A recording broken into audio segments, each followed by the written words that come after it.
देखिए, मैं सुन रहा था अभी समाजवादी पार्टी के साथी को जो ये कह रहे हैं कि कोई अपराधी की जाति और धर्म नहीं होता है। उमेश पाल की हत्या करने के बाद जब एनकाउंटर में पुलिस ने अपराधी को मार गिराया तो अखिलेश यादव ट्वीट करके लिखते हैं कि भाईचारे को चोट पहुंची है। अतीक अहमद के एनकाउंटर में मारे जाने के बाद अतीक अहमद का जो अपराधियों ने वहां हत्या की और उसके बाद पुलिस ने उनको गिरफ्तार किया, उस पूरे मामले को लेकर के अखिलेश यादव की प्रतिक्रिया भी देश ने देखी है कि अखिलेश यादव ने किस प्रकार की प्रतिक्रिया दी है। और आज अखिलेश यादव ने एक न्यूज चैनल को इंटरव्यू देते समय अतीक अहमद की मृत्यु पर बड़ा शोक व्यक्त किया और मुख्तार अंसारी के घर वो फातिहा पढ़ने कैसे गए थे ये भी हमने देखा है। अपराधियों की जाति, उसका पार्टी से जुड़ाव, उसका मजहब आपके लिए कैसे वोट बैंक होता है, हमने अलग अलग अवसरों पर देखा है कि कैसे मुजफ्फरनगर दंगे के आरोपियों को राजकीय विमान में बैठा करके मुख्यमंत्री निवास में चाय और नाश्ते का प्रबंध किया जाता है। ये भी उत्तर प्रदेश से देखा है। देखिए, सच ये है कि समाजवादी पार्टी के कुछ सांसद उत्तर प्रदेश में जीत क्या गए, ये एक भ्रम फैलाने का प्रयास होने लगा कि उत्तर प्रदेश में अब तो हम परिवर्तन कर देंगे और समाजवादी पार्टी की अब सरकार आ जाएगी। और इस मुगालते में, इस गफलत में आकर के कुछ लोगों ने फिर वो दंगे का फन उठाने का प्रयास किया है। लेकिन ऐसे लोग भूल गए कि उत्तर प्रदेश में योगी आदित्यनाथ जी के नेतृत्व की सरकार है। ऐसे फन को हम कुचल देने में किसी प्रकार का कोई संकोच नहीं करेंगे। और इसीलिए बरेली के मामले में गिरफ्तारियां भी हुई हैं और बुलडोजर भी गरजा है। ये बुलडोजर जमींदोज कर देगा ऐसे सभी भावना रखने वाले को जो उत्तर प्रदेश का सांप्रदायिक सौहार्द बिगाड़ने की कोशिश करेंगे। और ये सर तन से जुदा के नारे ये क्यों नहीं मजम्मत करते हैं?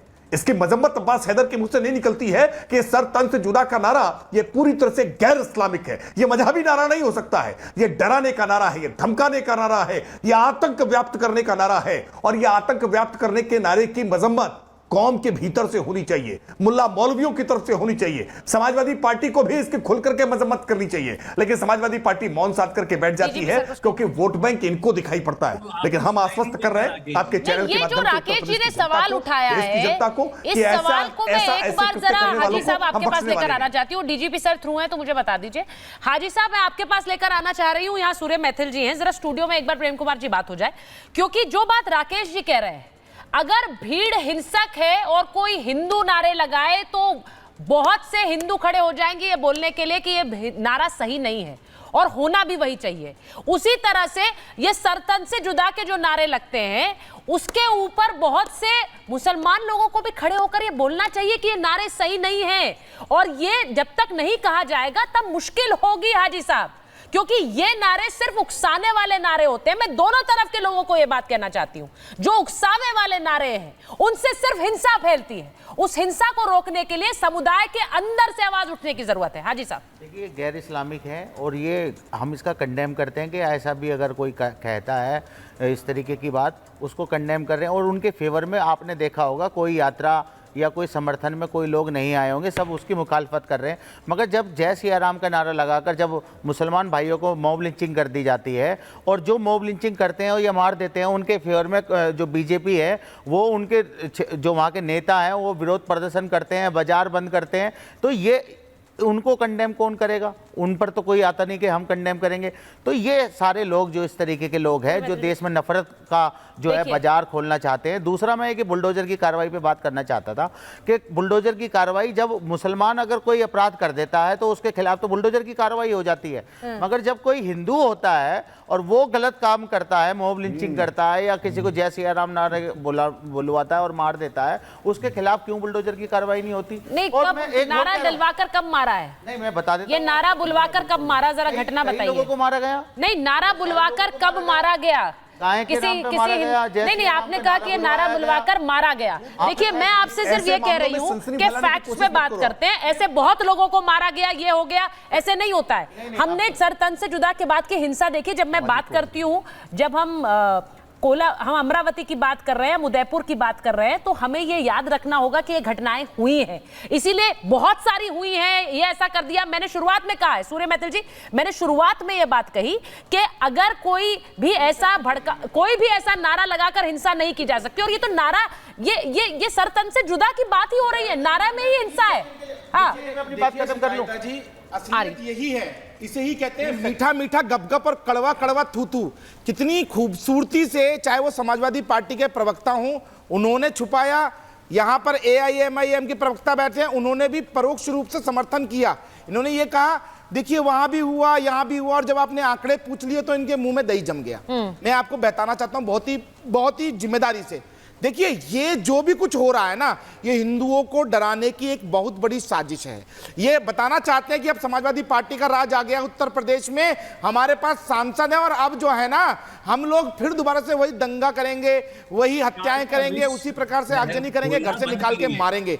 लेकिन ये भूल गए कि ये दंगों का सांप यदि फिर से फन उठाएगा तो योगी आदित्यनाथ जी आज भी उत्तर प्रदेश के मुख्यमंत्री हैं, और उत्तर प्रदेश की पुलिस जो है वो तो आप ये क्या कहना, आप ये कहना चाह रहे हैं कि ये सियासी है, ये जो पूरा हमला हुआ है, या फिर ये समाजवादी पार्टी? देखिए मैं आपको बहुत जिम्मेदारी से कह रहा हूं, लिंक नहीं आया है अभी, मैं आपको बता दूं। देखिए नहीं, आप इसमें इन्वेस्टिगेशन जब होगी ना पूरी की पूरी, तो आप देखिएगा वहां पर समाजवादी पार्टी के कार्यकर्ता इसमें बहुत पीछे से मास्टरमाइंड होकर निकलेंगे। हर दंगे के पीछे समाजवादी नहीं, अब ये भी तो एक बात कहने वाली हुई ना। उन्होंने जैसे आंकड़े नहीं दिए, उन्होंने बोल दिया बहुत सारे हुए हैं, वैसे ही आपने भी बोल दिया कि इसके पीछे होंगे।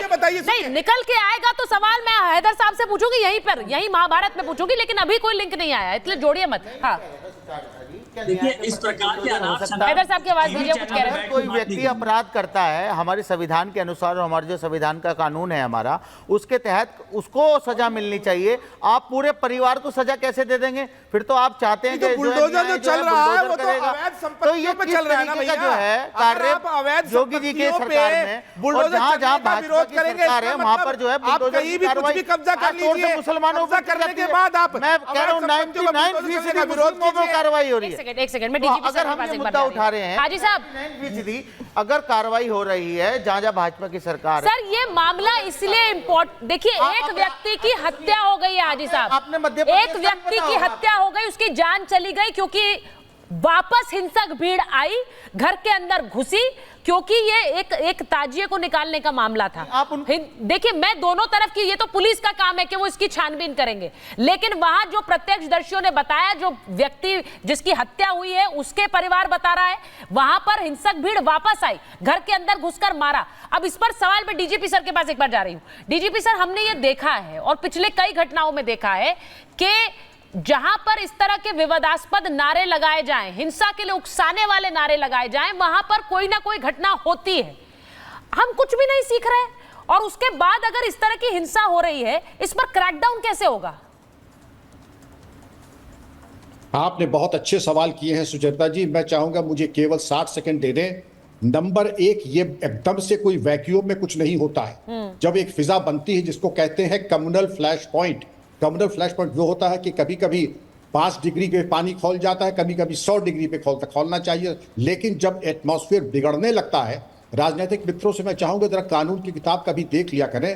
भारतीय न्याय संहिता, भारतीय नागरिक सुरक्षा संहिता, भारतीय साक्ष्य अधिनियम, और जो प्रॉपर चीज ये है, आपने ये कहा मॉब लिंचिंग के ऊपर हम लोग इतनी बातें करते हैं। सुचरिता जी, तेजपाल की मॉब लिंचिंग हुई और उसको हम कितने हल्के में आज ले रहे हैं। दोहरे मापदंड का इससे ज्यादा नग्न स्वरूप हो नहीं सकता है कि तेजपाल की मौत नहीं है, वो तो ऐसा जैसे किसी पशु की मौत हुई हो। और वही आप याद करें, आपके चैनल पे मैं कितनी बार आ चुका हूं, मॉब लिंचिंग एक घृणित अपराध है और सर तन से जुदा। मैं फिर बता दूं, बड़े बड़े चरमपंथी आए पाकिस्तान से, बहावलपुर, लाहौर और रावलपिंडी से, मिट्टी में मिला दिए गए, लखनऊ में मिट्टी में मिला दिए गए, कोई गलतफहमी न पाले और मौका न दे पुलिस को खिदमत का। ये देश कानून से चलता है, विधि सम्मत तरीके से चलता है। बड़ी अच्छी बात है हमारे पैनलिस्ट ने कही कि कानून के मुताबिक जो होना चाहिए वो होगा। और अब बात आती है इसकी बुलडोजर की। बुलडोजर अगर चलेगा तो नाजायज बिल्डिंग पे चलेगा, अब उसमें परिवार रहता है, खानदान रहता है और कोई रहता है, किराएदार रहता है, इससे मतलब नहीं है। बिल्डिंग नाजायज है तो गिराई जाएगी। अब उसमें हम करुणा के आधार पर और मानवता के आधार पर अगर पुलिस प्रशासन चलने लगा तो चल चुका काम। मैं बहुत प्रसन्न होता सुचरिता जी अगर ये कह देते कि जिसने भी कानून अपने हाथ में लिया है, बिना बिरादरी का नाम लिए, बिना राजनीतिक दल का नाम लिए, उसके खिलाफ जो कानून इजाजत देता कार्रवाई हो। लेकिन हम ये नहीं कहेंगे, हम आ जाएंगे। आप सवाल पूछा, आम जवाब दिया जा रहा है, इमली का सवाल पूछा, किसी चीज का जवाब कुछ दिया जा रहा है, क्योंकि हम जो वास्तविक आपके जो चुटैले सवाल हैं उसका जवाब देने के हमारे अंदर सामर्थ्य नहीं है। तो हम घुमा फिरा के बात करते हैं, हिंदू मुस्लिम, ये पार्टी वो पार्टी। मौके की बात कीजिए, क्या सर तन से जुदा जायज है नाजायज है? एग्जैक्टली की हत्या जायज है? यही तो सवाल है सर। आपने जो वैलिड सवाल है, मैं उन्हीं का सवाल लेके मुमताज जी आपके पास जा रही हूं। प्रेम कुमार जी को स्क्रीन पे लीजिए।